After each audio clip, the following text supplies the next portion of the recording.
Hello and welcome to the Deception Tips podcast, where you will learn amazing cues to detect deceit that will help you read people like never before. I'm your host, Spencer Kaufman. Let's get started. Welcome to Deception Tip number 40. We've been on a long journey to read people and detect deception so that you will never be lied to again.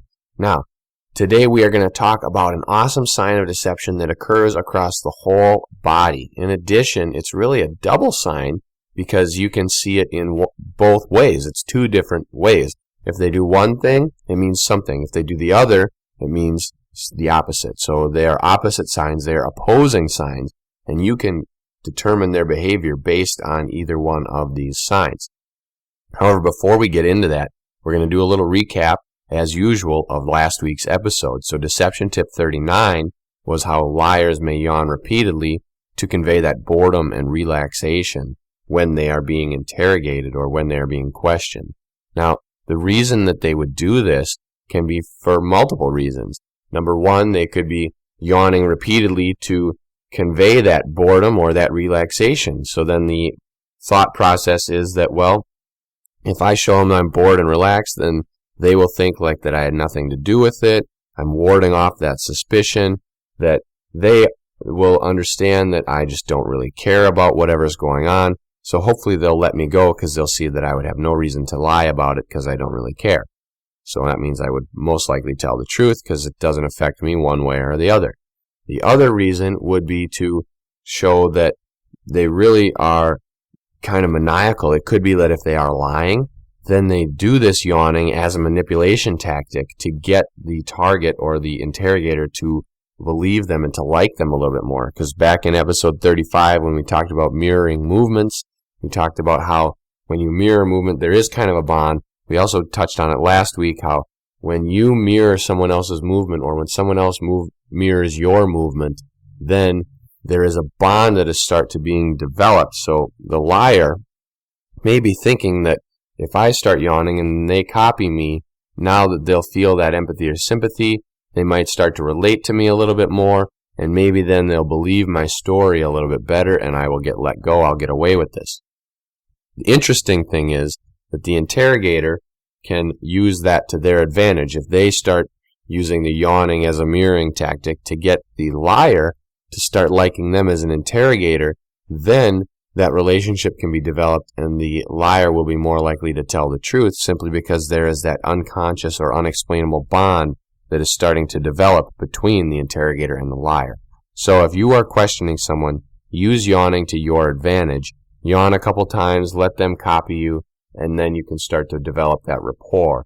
In addition, if you yawn and they don't copy you, then something might be up, because that is a very, very normal tactic, is that when someone yawns, someone else is going to yawn as well. It is a very interesting thing that you really can't control. It is a response that is unconscious. You yawn, someone else around you is going to yawn. If someone else yawns, you're going to yawn. Even talking about yawning may bring out someone yawning. It is something that is unexplainable. It is something that we really don't understand why there's such that huge, deep psychological connection with yawning. So today, we're going to move gears a little bit, and we're going to talk about full body deception tip. Now, this is something that you will see across the entire body. It's not something where it's one specific sign. We're not talking about like the head or the eyes or the mouth or something like that. It's not gestures. This whole thing is a gesture, and it will be across the entire body. Now, it may be displayed only on half of the body at a certain point in time and then spread to the rest. It's something that you will see. It is a stark change in behavior. So here it is.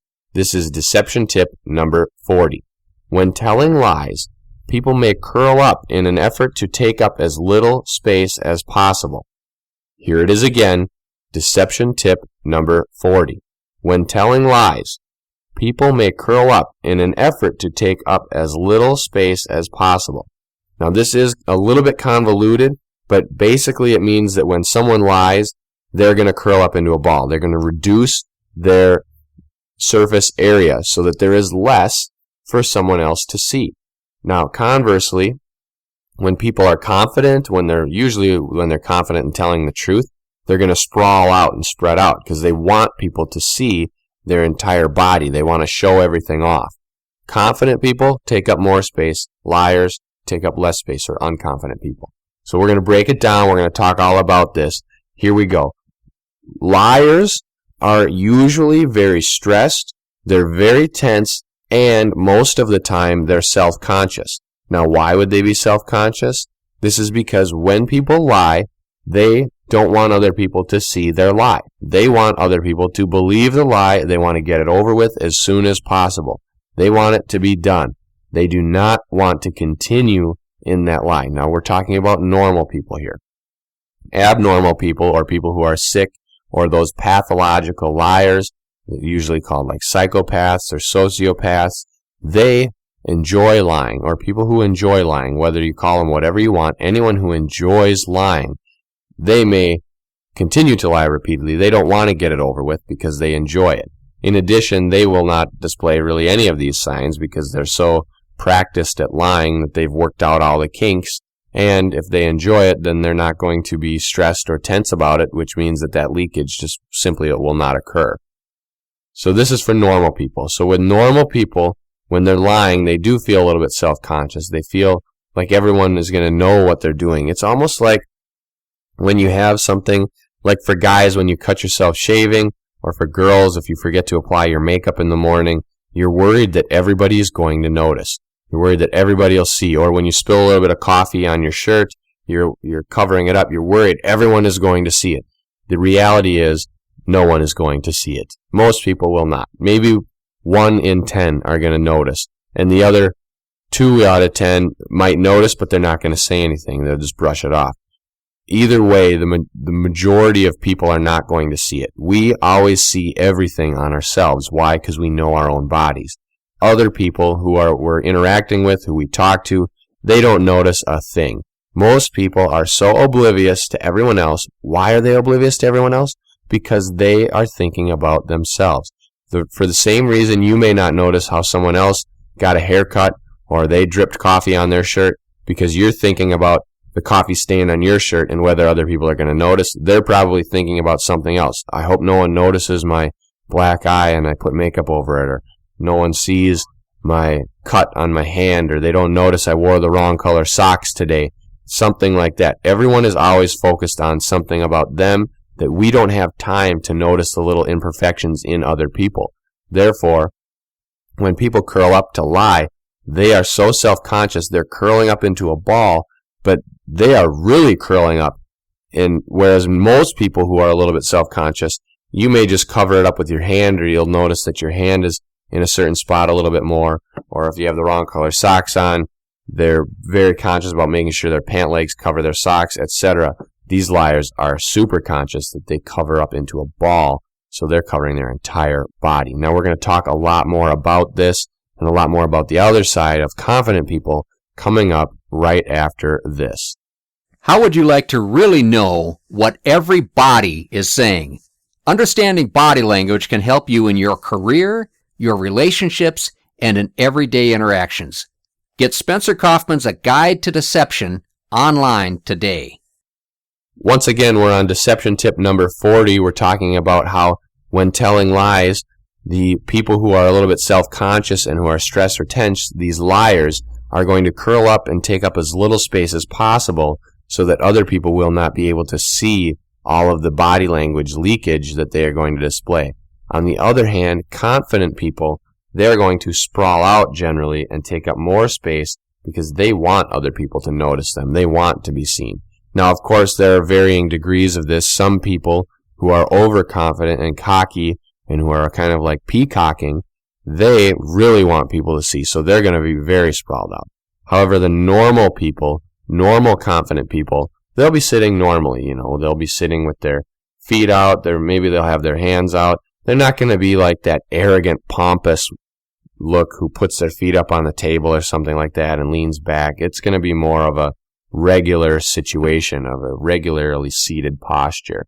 Whereas liars, they definitely will curl up. Now, as we've talked about many times before, seeing clusters and patterns of behavior is very important.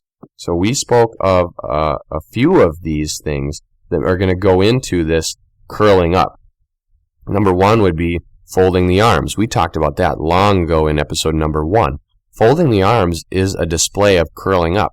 When your arms are out, you have more surface area for people to see. When you fold your arms, now they're seeing less surface area because you're hiding a little bit. Simple things like episode number 6 when we talked about covering genitals, that is covering up something. Another one with defensive barriers, they're kind of blocking, they're covering things. In addition, crossing the legs, like episode number 22 with locked ankles, where they are crossing their legs, locking those ankles, hiding them, maybe tucking them under the chair, something like that. There are a ton of different signs that can go into this one of curling up. Pretty much any time someone reduces their body surface area. Now, obviously, we're not reducing the surface area like cutting off skin or something. We're just curling up and reducing the visible amount of our body. So like, for example, if your arm is extended, they can see your entire arm plus your torso. If you put your arm in front of your torso, like folding your arms, they can no longer see your entire arm and they can no longer see your entire torso. So that means you have reduced the visible surface area of your body. That's what we're talking about. It's reducing the visible surface area of your body. So when people lie and they start to curl up, they're reducing that surface area. They're reducing the visible surface area. Because if the more visible surface area there is, the more chance there is for someone to notice any of these signs of deception, any of this leakage that the unconscious is going to spit out. So if they cover it up and reduce that surface area, now there is less chance of seeing that leakage. The funny thing is that doing that in and of itself is a sign of leakage. So the conscious thinks it might be getting away with something, but the unconscious has the upper hand. They get the last laugh because they know that, hey, by doing that, it is a sign of leakage in and of itself. Now, remember, the unconscious and the conscious are not two separate people. However, I talked about them like they are. They are really kind of the same entity of one brain, but they have two separate roles and they are always battling one another.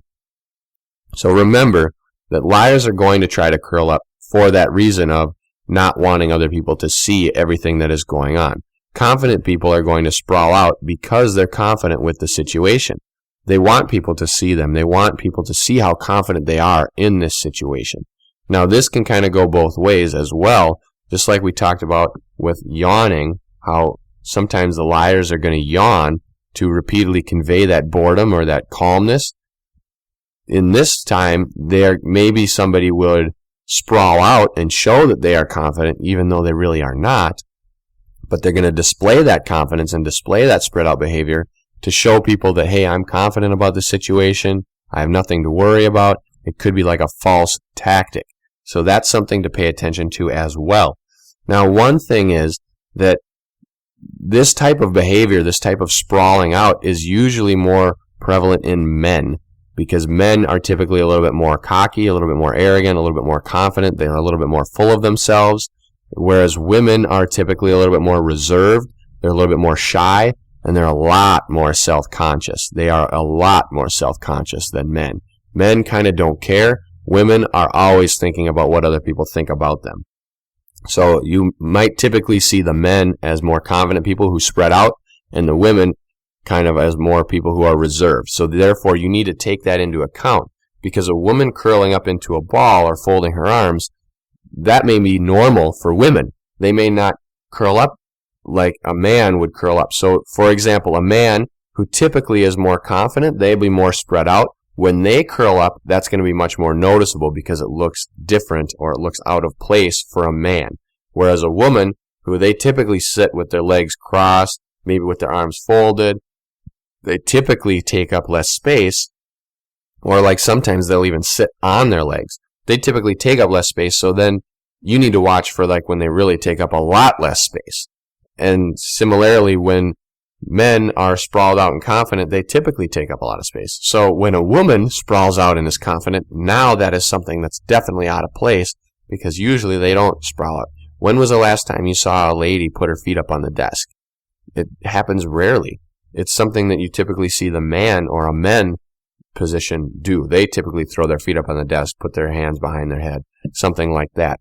So keep in mind the differences between men and women with this typical situation of body language poses and taking up space, because there are going to be differences between men and women.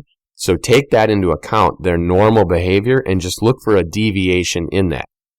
If a man scrunches up to take up less space, that looks like a deviation. If a woman takes a little less space, that could be normal, but when she takes a lot less space, that could be abnormal. So always pay attention to cultural rules, patterns of behavior, men-woman differences, and look for changes in baseline. Also look for those clusters and patterns of behavior, because then you will be able to better detect deception.